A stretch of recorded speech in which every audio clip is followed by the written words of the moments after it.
और super sixer में सबसे पहले खबर वॉर जोन से, और वॉर जोन की सबसे विस्फोटक खबर है प्रलंकारी 25। आखिर क्या है ये प्रलंकारी 25? अजीत, प्रलंकारी 25 है। जेलेंस्की के पास बचे 25 दिन, क्योंकि ये 25 से 30 दिन यूक्रेन पर सबसे भारी होने वाले हैं। बिल्कुल सही कहा आपने। दरअसल जेलेंस्की को डर सता रहा है कि फरवरी महीने में रूस अब तक का सबसे बड़ा हमला कर सकता है। यह हमला क्यों किया जा सकता है, इसकी भी एक बड़ी वजह है। वजह यह है कि 24 फरवरी को यूक्रेन महायुद्ध का 1 साल पूरा होने वाला है। बस जेलेंस्की के डर की वजह यही है। पूरी खबर आपको हमारी इस रिपोर्ट में देखने को मिलेगी।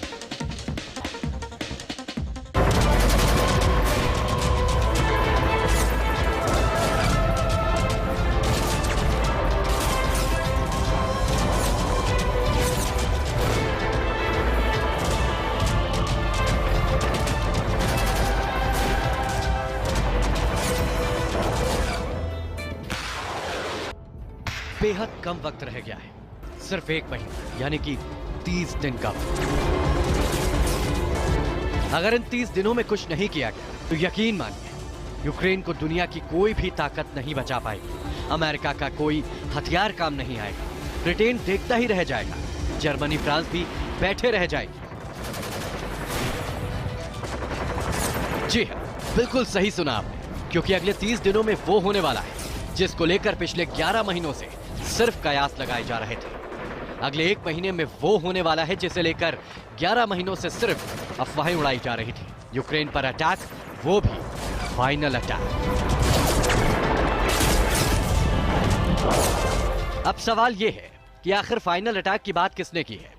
क्यों कहा जा रहा है कि यूक्रेन पर बहुत बड़ा हमला होने वाला है, और इस हमले की आशंका क्यों जताई जा रही है? तो जरा गौर से सुनिए और एक एक बात को अपने जहन में बिठा लीजिए। ये बात किसी और ने नहीं, बल्कि खुद यूक्रेन के राष्ट्रपति वोलोदिमीर ज़ेलेंस्की ने कही।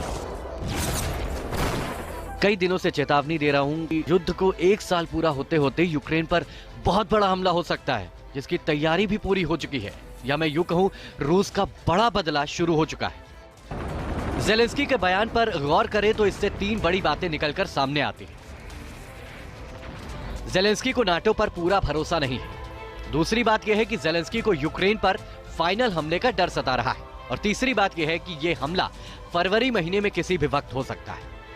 दरअसल फरवरी महीने में हमले के पीछे की जो आशंका जेलेंस्की जता रहे हैं, उसके पीछे दलील दी जा रही है कि 24 फरवरी को यूक्रेन महायुद्ध का 1 साल पूरा होने वाला है। ऐसे में दावा किया जा रहा है कि जेलेंस्की को डर है कि 1 साल पूरा होने पर पुतिन यूक्रेन पर निर्णायक हमला कर सकते हैं। बस ज़ेलेंस्की का यही डर उन्हें नाटो के घुटने में गिरने को मजबूर कर रहा है। वो हर बड़े से बड़े और छोटे से छोटे देश के सामने गिड़गिड़ा रहे हैं, जो उसे पुतिन के कहर से बचाने में जरा भी मदद कर सकता है। उससे हथियारों की भीख मांग रहे हैं। हमले के खतरे को देखते हुए ज़ेलेंस्की ने यूक्रेन की किलेबंदी शुरू कर दी। पूरे यूक्रेन को दुनिया के सबसे एडवांस एयर डिफेंस सिस्टम से बांट दिया। इनमें से अमेरिका के 3 सबसे आधुनिक डिफेंस सिस्टम राजधानी कीव में लगाए गए। पहला है नासम्स, दूसरा है एवेंजर और तीसरा है patriot missile air defence system. लेकिन आपकी जानकारी के लिए बता दें कि अमेरिका के तीनों डिफेंस सिस्टम क्रूज और बैलिस्टिक मिसाइलों को नाकाम करने के मकसद से बनाए गए, जबकि रूस के पास 18,000 किलोमीटर प्रति घंटे की रफ्तार से हमला करने वाली मिसाइलों का जखीरा भरा पड़ा है। ऐसे में 2,500 किलोमीटर प्रति घंटे की रफ्तार से मिसाइल छोड़ने वाले अमेरिका के ये डिफेंस सिस्टम यूक्रेन को कितनी देर बचा पाएंगे, इसका अंदाजा आसानी से लगाया जा सकता है। यही वजह है कि ज़ेलेंस्की डिफेंस के साथ साथ अटैकिंग मोड पर है। वो एक तरफ लंबी दूरी तक मार करने वाले हथियार नाटो से मांग रहे, तो दूसरी तरफ आमने सामने की जंग की तैयारी कर रहे,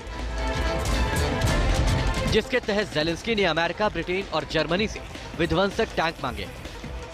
नाटो ने देने के लिए हामी भी भर दी, लेकिन ऐसा ना हो कि इन टैंकों के यूक्रेन पहुंचने से पहले पुतिन वो महाविनाशक हमला करते जिसकी आशंका ज़ेलेंस्की को सोने नहीं दे रही।